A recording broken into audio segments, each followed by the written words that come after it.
नमस्कार। दिन भर की बड़ी खबरों के विश्लेषण के कार्यक्रम सुनिए सच में आपका स्वागत है। मैं हूं मुकेश कुमार। दोस्तों, आप सत्य हिंदी को देख रहे हैं, इसे पसंद कर रहे हैं, ये हमारे लिए बहुत खुशी की बात है। हम चाहते हैं कि हमारा आपका ये संबंध और प्रगाढ़ हो और मजबूत हो, और इसके लिए हम आपसे गुजारिश करते हैं कि कृपया इस वीडियो के साथ दिए गए डिस्क्रिप्शन में जाएं, उसमें नीचे एक लिंक दी गई है, उसको क्लिक करें। हमें यकीन है कि आप ऐसा ज़रूर करेंगे।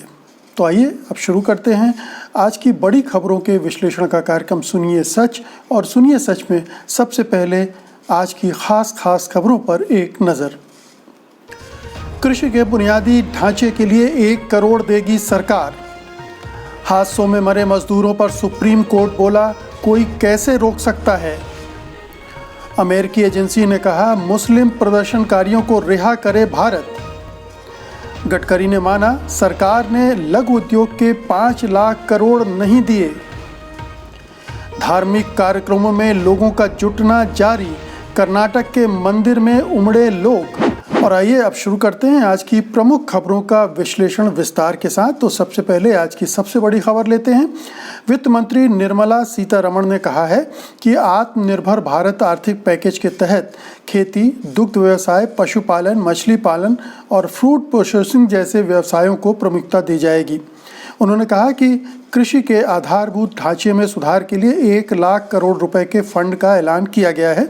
इससे भंडारण की क्षमता, मूल्य संवर्धन, निर्यात और किसानों की आय बढ़ाने में तत्काल मदद मिलेगी। वित्त मंत्री ने कहा कि केंद्र सरकार ने लॉकडाउन के दौरान अधिकतम समर्थन मूल्य पर 74,000 करोड़ रुपए की खरीदारी की है। इसके अलावा उन्होंने कहा कि लॉकडाउन के दौरान किसानों के खातों में 18,700 करोड़ रुपए ट्रांसफर भी किए गए हैं। न्यूनतम समर्थन मूल्य के लिए किसानों को 17,300 करोड़ रुपए दिए गए हैं और फसल बीमा योजना के माध्यम से किसानों को 6400 करोड़ रुपए दिए गए हैं। उन्होंने पैकेज का ब्यौरा देते हुए कहा कि माइक्रो फूड एंटरप्राइज बनाने के लिए 10,000 करोड़ रुपए रखे गए हैं। मछुआरों और पशुपालकों के लिए 20,000 करोड़ रुपए के फंड का ऐलान किया। इसके अलावा national animal disease control programme के तहत 13,343 करोड़ रुपए की धनराशि का भी ऐलान किया गया है। इसके तहत सभी गायों, भेड़ों और बकरियों का 100% टीकाकरण भी कराया जाएगा। इसके अलावा हर्बल खेती को बढ़ावा देने के लिए 4,000 करोड़ रुपए के फंड का ऐलान किया है। तो ढेर सारी घोषणाएं पिछले 2 दिन से सरकार कर रही, वित्त मंत्री कर रही। आज ये तीसरी किस्त थी जो आत्मनिर्भर भारत अभियान है, उसके तहत जो पैकेज की घोषणा हुई है, तथाकथित 20 लाख करोड़ के पैकेज की घोषणा, उसके तहत ये सारी योजनाओं के खुलासे का कार्यक्रम चल रहा है। लेकिन ऐसा लग रहा है कि ये किसी आर्थिक पैकेज का हिस्सा नहीं है, बल्कि ये बजट पढ़ा जा रहा है, बजट भाषण पढ़ा जा रहा है, जिसमें योजनाओं का उल्लेख हो रहा है और योजनाओं के तहत जो राशि आवंटन की जा रही है उसका उल्लेख हो रहा है। ये राहत पैकेज जैसा कहीं से नहीं लग रहा है। कायदे से इसमें सीधी राहत पहुंचाने की व्यवस्था होनी चाहिए। सरकार अभी ये ब्यौरा देने में लगी हुई है कि वो पिछले 5-6 सालों से क्या क्या करती आ रही है, कब कौन सी योजना लाई गई, उस योजना के तहत किसको कितना दिया गया। इस सारे ब्यौरे की दरअसल ज़रूरत नहीं है। लोग जानना चाहते हैं कि जो 20 लाख करोड़ की बात आप कर रहे हैं, जिसमें से 10 लाख करोड़ आपके हिसाब से अभी खर्च किए जाने हैं, वो किस रूप में और किनके हाथों में जाएगा, वो चीज़ें स्पष्ट नहीं हो रही हैं।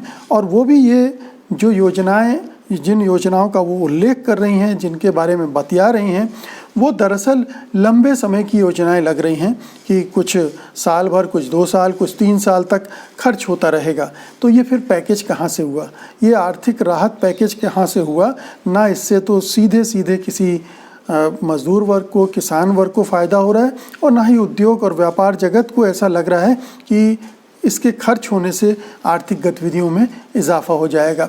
तो कुल मिलाकर बड़ा निराशाजनक परिदृश्य पिछले 3 दिनों से वित्त मंत्री खींच रही हैं। हर दिन 1.5 घंटे तक की प्रेस कॉन्फ्रेंस, उसमें इतनी सारी घोषणाएं पैकेज की होती हैं कि वो अपने आप में बड़ा अजीब सा लगता है। ऐसी प्रेस कॉन्फ्रेंसेस मैंने तो कभी देखी नहीं कि इतनी सारी घोषणाओं का उल्लेख किया जाए, पिछली भी, पुरानी भी, और फिर सरकार का बखान भी हो उसमें। जो सीधी सीधी बात थी कि किस सेक्टर के लिए कितना किया गया है, ये साफ साफ बताया जाता, और कब खर्च होगा, लोगों के हाथों में कैसे पैसा जाएगा, इसका ब्यौरा लोग जानना चाहते हैं, जो वित्त मंत्री की प्रेस कॉन्फ्रेंस से नहीं मिल रहा है। इसमें भी जो घोषणाएं हुई हैं, 1 लाख करोड़ कृषि के इंफ्रास्ट्रक्चर के लिए खर्च किया जाएगा। अब कृषि के इंफ्रास्ट्रक्चर का खर्च बजट का हिस्सा होना चाहिए, क्योंकि ये लॉन्ग टर्म प्लानिंग होती है, कोई आर्थिक पैकेज का हिस्सा नहीं होता है कि अगले महीने 2-3 महीने में इसको खर्च किया जाएगा। तो ऐसा लगता है कि या तो सरकार कंफ्यूज है या लोगों को कंफ्यूज करने की कोशिश कर रही है। उसके सामने साफ साफ परिदृश्य नहीं है, साफ साफ रोड मैप नहीं है, कैसे वो मदद करना चाहती है देश के जो तबके परेशान हो रहे हैं लॉकडाउन की वजह से, या उद्योग धंधे जो रुक गए हैं उनको आगे बढ़ाने के लिए, इकोनॉमी में डिमांड पैदा करने के लिए, मैन्युफैक्चरिंग सेक्टर को बल देने के लिए ताकि वो मैन्युफैक्चरिंग में तेज़ी लाए, वगैरह वगैरह। ये सारी चीज़ों पर उसका ध्यान नहीं है। तो ऐसा लग रहा है कि ये घोषणाएं पब्लिक कंजम्पशन के लिए ज़्यादा है, लोगों को बताने के लिए ज़्यादा है, क्योंकि उस समय तमाम टीवी चैनल उनको प्रसारित करते हैं, उनके ज़रिए वो अपना सरकार का प्रचार और अपनी पार्टी का प्रचार करने में लगे हुए हैं। तो ये, लेकिन इस तरह की पब्लिसिटी, ओवर पब्लिसिटी को कई बार कहा जाता है, ये नकारात्मक पब्लिसिटी होती है। तो ये देखना पड़ेगा कि वित्त मंत्री और ये सरकार किस रणनीति के तहत ऐसा कर रही है और इसके क्या नतीजे निकलेंगे। अब अगली खबर का रुख करते हैं, लेकिन उसके पहले मैं आपसे अपना निवेदन फिर से दोहरा दूं कि आप इस वीडियो के साथ दिए गए डिस्क्रिप्शन में ज़रूर जाइएगा, उसमें नीचे एक लिंक दी गई है, उसको क्लिक कीजिएगा। आगे बढ़ते हैं। सुप्रीम कोर्ट ने शुक्रवार को कहा है कि प्रवासी मजदूरों को उनके घरों को वापस जाने से रोकना असंभव है। शीर्ष अदालत ने केंद्र सरकार को मजदूरों के लिए शेल्टर या फ्री ट्रांसपोर्ट का निर्देश देने से भी इनकार कर दिया। अदालत महाराष्ट्र से मध्य प्रदेश में अपने घर को लौट रहे 16 मजदूरों के औरंगाबाद में ट्रेन से कटकर मार जाने के मामले में दायर याचिका पर सुनवाई कर रही थी। जस्टिस एल नागेश्वर राव और जस्टिस संजय कौल की बेंच ने कहा, कोई इसे कैसे रोक सकता है जब वे रेलवे ट्रैक पर ही सो जाएं। बता दें, इन मजदूरों के ऊपर से एक मालगाड़ी गुजर गई थी। सैकड़ों किलोमीटर पैदल चलकर घर लौट रहे मजदूर रेलवे ट्रैक के किनारे किनारे चल रहे तो भयंकर थकान के कारण ट्रेन की पटरियों पर ही सो गए थे। इसके अलावा जगह जगह सड़कों पर हादसे हो रहे हैं, उसमें सैकड़ों मजदूर मारे गए हैं। जगह जगह मजदूर परेशान हैं, प्रदर्शन कर रहे हैं, वायलेंट हो रहे हैं। लेकिन और ये सारी समस्याएं सुप्रीम कोर्ट के सामने आई थी। सुप्रीम कोर्ट ने या तो इनको गंभीरता से लिए नहीं, या उसने सोचा कि ये सरकार का काम है, उसमें हस्तक्षेप न किया जाए। लेकिन इससे उसकी संवेदनहीनता ही जाहिर होती है, क्योंकि अगर सरकार अपना काम ठीक ढंग से नहीं कर रही है तो सरकार को निर्देश देने का अधिकार अदालत के पास है कि जब लाखों मजदूर इस तरह से परेशान हो रहे हैं तो आपने पहले क्यों नहीं सोचा। फिर इतने दिन 50-52 दिन हो रहे हैं, आपने अभी तक कोई योजना क्यों नहीं बनाई। आप उनको पहुंचाने का कुछ इंतजाम क्यों नहीं कर रहे हैं। सिवाय कुछ ट्रेन चलाने के अलावा आपने कुछ भी नहीं किया, ना तो उनके खाने पीने का बंदोबस्त, ना उनके शेल्टर होम का बंदोबस्त। आप पूरी तरह से फेल हो रहे हैं।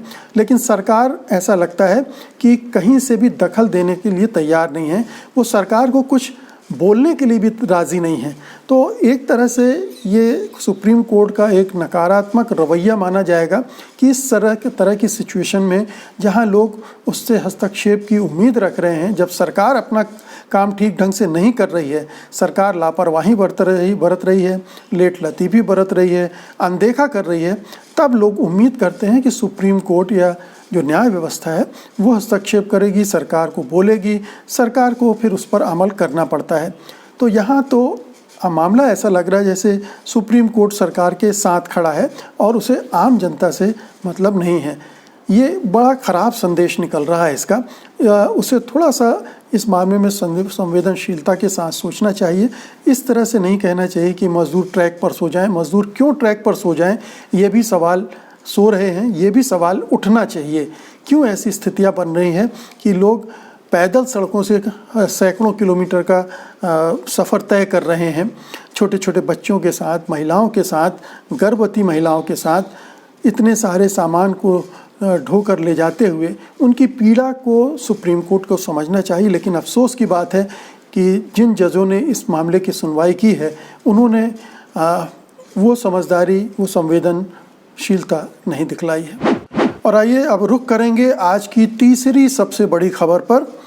अंतर्राष्ट्रीय धार्मिक स्वतंत्रता पर नज़र रखने वाली अमेरिकी agency US commission for international religious freedom ने भारत से नागरिकता संशोधन कानून का विरोध कर रहे गिरफ्तार मुस्लिम प्रदर्शनकारियों को रिहा करने की अपील की है। दिल्ली में जो सीएए के खिलाफ प्रदर्शन हो रहे थे उसमें जिन लोगों ने हिस्सा लिया और जिन्होंने प्रदर्शन में भाग लिया उनको पुलिस गिरफ्तार कर करके रख रही है, जेल में ठूंस रही है। इस एजेंसी ने कहा है कि उनको छोड़ा जाए। USCIRF ने ट्वीट करके कहा है कि कोविड-19 महामारी के इस दौर में ऐसी रिपोर्ट्स आई हैं, खबरें आई हैं कि भारत सरकार CAA का विरोध कर रहे मुस्लिम कार्यकर्ताओं को गिरफ्तार कर रही है।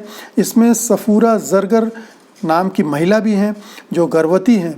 ऐसे समय में भारत को चाहिए कि वो इन्हें रिहा करे। उन लोगों को निशाना नहीं बनाया जाना चाहिए जो विरोध प्रदर्शन के अपने लोकतांत्रिक अधिकारों का उपयोग कर रहे हैं।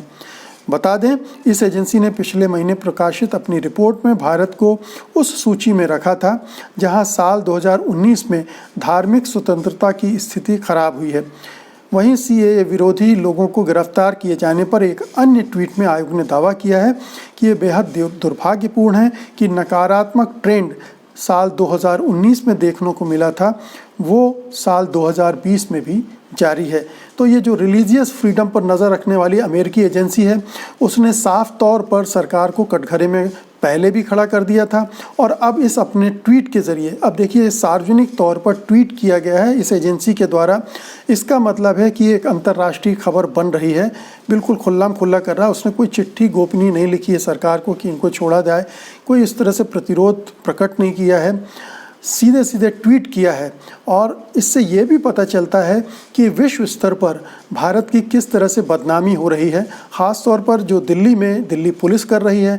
दिल्ली पुलिस केंद्रीय गृह मंत्रालय के अंतर्गत आती है, तो जाहिर है कि केंद्रीय गृह मंत्रालय कर रहा है ये सब। तो ये पूरी खबरें पूरे विश्व में फैल रही हैं, भारत का जो लोकतांत्रिक चेहरा है उसको ख़राब कर रही हैं। और ये तो बहुत शर्मनाक स्थिति है कि सफूरा जरगर जो कि गर्भवती हैं 3 महीने की, उन्हें 1 महीने से भी ऊपर हो गया है, जेल में बंद रखा गया है, उन्हें ज़मानत नहीं मिल रही है। और दूसरे अपराधी जो असल में ज़िम्मेदार थे, जिन्होंने गोली मारो और तमाम तरह की कंट्रोवर्शियल स्टेटमेंट्स दिए थे, वो खुल्लम खुल्ला घूम रहे हैं। वो प्रेस कॉन्फ्रेंस कर रहे हैं राष्ट्रीय चैनलों पर आकर अपने। तो इस तरह की स्थितियां बनी हैं। जो JNU पर हमला करने वाले ABP के लोग थे, उनके गुंडे थे, वो भी खुले घूम रहे हैं। तो एक तरफ एक ख़ास तरह के लोगों को छूट दी जा रही है, दूसरे तरह के लोगों को पकड़ कर ज़बरन उनके खिलाफ कड़ी धाराओं में केस दायर किए जा रहे हैं। बहुत ही नकारात्मक प्रवृत्ति है, पूरे हिंदुस्तान की लोकतंत्र और संविधान के बारे में दुनिया की राय को ख़राब कर रहे हैं। और ये रिपोर्ट, ये ट्वीट, ये उसी का एक सिलसिला है। ये हमारे हम सब के लिए एक चेतावनी भी है कि अब हमें इससे चेतावनी लेकर आगे के बारे में सोचना चाहिए कि और सरकार पर दबाव बनाना चाहिए कि इस तरह की हरकतों से बाज आए। आगे बढ़ते हैं। सरकार ने जिन लघु, छोटे और मझोले श्रेणी के यानी MSME के उद्योगियों को 3 लाख करोड़ के ऋण देने के लिए विशेष पैकेज की घोषणा की है। दरअसल उनकी ख़राब हालत के लिए सरकारी मशीनरी ही जिम्मेदार है। MSME मंत्री नितिन गडकरी ने माना है कि पहले से ही MSME का 5 लाख करोड़ रुपए से ज़्यादा सरकार पर बकाया है। यानी इन रुपयों को केंद्र सरकार, राज्य सरकारों, केंद्र व राज्य की सरकारी कंपनियों और निजी क्षेत्र द्वारा MSME को दे दिया जाना था, लेकिन उन्होंने नहीं दिया था। यानी साफ साफ कहें तो पहले का 5 लाख करोड़ दिया नहीं और अब विशेष पैकेज के रूप में 3 लाख करोड़ रुपए की घोषणा की गई है। इसका क्या मतलब है? तो ये साफ साफ बता रहा है कि सरकार घोषणाएं कर रही है, लेकिन असल में उनका वास्तविकता से लेना देना नहीं है। अगर ये जो छोटे, लघु और मझोले उद्योग हैं, उनके लिए उनका जो बकाया राशि है, अगर उनको वापस दे दी जाती तो वो खुद ये जो तामझाम फैलाया है कि आपको कर्ज देंगे, आप कर्ज लेके अपना काम करें, उनको ज़रूरत ही नहीं पड़ती। 3 लाख करोड़ के ऋण की उनको ज़रूरत ही नहीं थी। और वैसे भी ऋण देना तो कोई राहत की बात है नहीं। उनके कुछ अगर कर्ज माफ़ किए जा सकते तो वो उनकी मदद होती। तो पहली बात तो ये है कि उनकी बकाया राशि सरकार को तुरंत देनी चाहिए। अब तो खुद केंद्रीय मंत्री इसको स्वीकार कर रहे हैं कि एक बड़ी रकम 5 लाख करोड़ की सरकारों पर बकाया है, तो इसको वापस करने का रास्ता खोला जाना चाहिए। और फिर उस पैकेज को जिसको आप ऋण के रूप में दे रहे हैं, उसमें से कितना सरकार उनकी मदद के लिए उनके पुराने कर्ज़ों को माफ़ करके उनको राहत देने के में कर सकती है, उस तरफ सोचा जाना चाहिए। अन्यथा इस तरह के पैकेज का कोई लाभ नहीं होगा, कोई फ़ायदा नहीं होगा।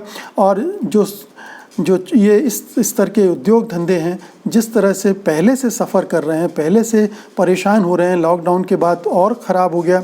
पहले नोटबंदी कर दी थी आपने अंधाधुंध तरीके से, उसका बहुत बुरा असर पड़ा। सबसे बुरा असर इन्हीं पर पड़ा और उनको उभरने का कोई वक्त नहीं मिला।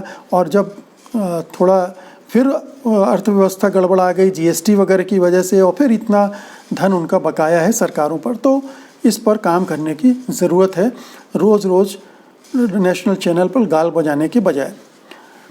और आइए अब आज की आखिरी खबर लेते हैं। लॉकडाउन की तमाम सख्तियों के बीच कर्नाटक के रामनगर ज़िले के कोलागोंडा हानाहल्ली गांव में एक मंदिर में आयोजित मेले में सैकड़ों लोग इकट्ठे हो गए। ये घटना गुरुवार को ही न्यूज़ एजेंसी ANI के मुताबिक लोगों को मेले के आयोजन के लिए पंचायत विकास अधिकारी NC कलमट्ट ने अनुमति दी थी। इस घटना का वीडियो वायरल होने के बाद रामनगर के उपायुक्त ने कलमट्ट को निलंबित कर दिया है। घटना के वायरल वीडियो में देखा जा सकता है कि बड़ी संख्या में मौजूद लोगों ने सिर पर थाल रखे हुए हैं। इनमें महिलाएं व पुरुष दोनों शामिल हैं। ना तो किसी ने मास्क पहना है और सोशल डिस्टेंसिंग का तो दूर दूर तक कोई मतलब ही नहीं है। सारे लोग एक दूसरे से सट कर खड़े हैं।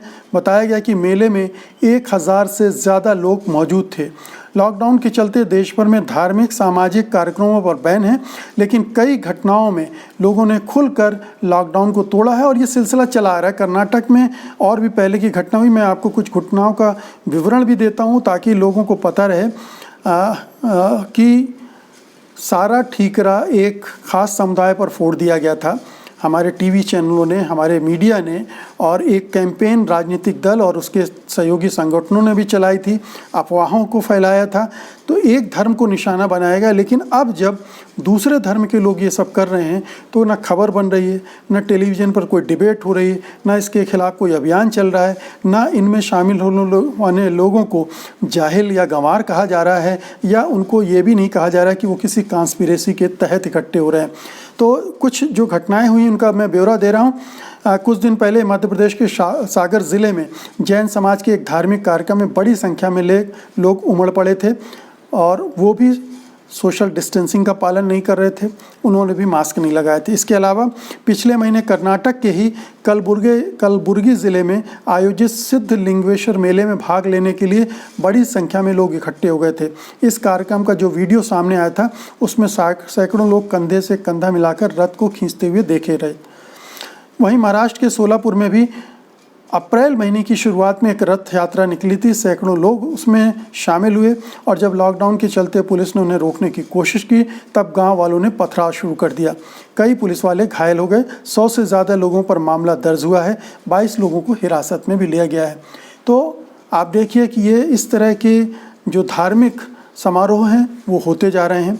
और कर्नाटक में तो बीजेपी की सरकार है, उसको तो ध्यान रखना चाहिए कि प्रधानमंत्री उन्हीं की पार्टी के, उन्होंने अपील की हुई है और उसके रहते हुए कर्नाटक में एक के बाद एक इस तरह के कार्यक्रम हुए।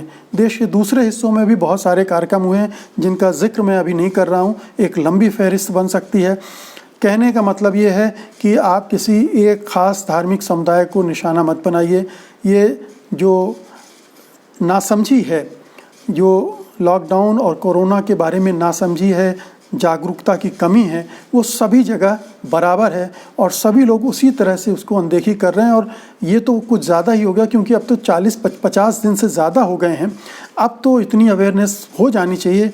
आज से 1.5 महीने पहले लोगों को ठीक से पता नहीं था, लेकिन अब तो सबको पता है। अब तो ये नहीं होना चाहिए। वहाँ की सरकार, वहाँ के प्रशासन, ये सबको इस बात का ध्यान रखना चाहिए जो नहीं रखा जा रहा है। तो एक जो सांप्रदायिक रंग दे देने का सिलसिला था हमारे मीडिया में, उम्मीद करना चाहिए कि वो रुकेगा, थमेगा। उनको भी अकल आई होगी। जो बड़े बड़े नामधारी एंकर टीवी चैनलों पे बैठ के और सांप्रदायिक ढंग से अपने वक्तव्य जारी करते हैं, उनको कम से कम अकल आनी चाहिए। इन सारे आयोजनों को देखने के बाद। तो मित्रों, ये था आज की बड़ी खबरों के विश्लेषण का कार्यक्रम सुनिए सच के साथ कल हम फिर हाजिर होंगे। तब तक के लिए मुझे अनुमति दीजिए। नमस्कार। सत्य हिंदी के और वीडियोस को देखने के लिए हमारे YouTube चैनल को सब्सक्राइब करें और सीधे नोटिफिकेशन पाने के लिए बेल आइकन दबाएं।